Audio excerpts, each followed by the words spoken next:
Hello বন্ধুরা, তোমরা কেমন আছো? আজকের আবার একটা নতুন ব্লগ নিয়ে এসেছি। তো আজকের আমি সারাদিন বাড়িতে কি করছি দেখতে থাকো।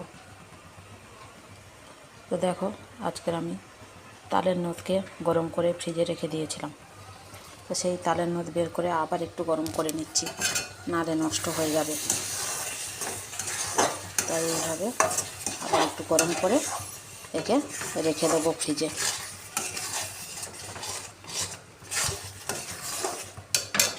আর এখানে মটর সিদ্ধ বসিয়েছি ঘুগনি করব বলে। তারপরে দেখো, এখানে একটু ময়দা মাখিয়ে নিয়েছি, একটু পাটিসাপটা করব, খাওয়া হবে। এই যে নারকেলের ছই মেরে নিয়েছি।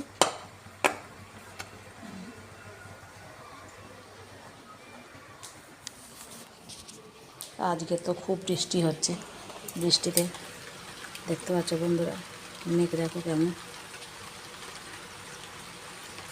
তো সকাল থেকে তো প্রচুর বৃষ্টি হচ্ছে, তোমরা দেখতে পাচ্ছ।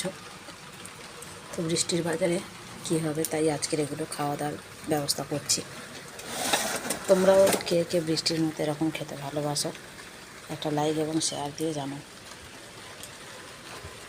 তো দেখো আমি আর কি করছি। তো সাদা করতে করতে ভাবলাম তালের নদ যেহেতু গরম করেছি, তো তালের নদ দিয়ে একটা বানিয়ে দেখা যাক কেমন হয়। আমি তালের নদ দিয়ে গোলাই না, তালের নদটাকে এর উপরে মাখিয়ে দিয়েছি। তো দেখা যাক কেমন হয় তালের নদ দিয়ে।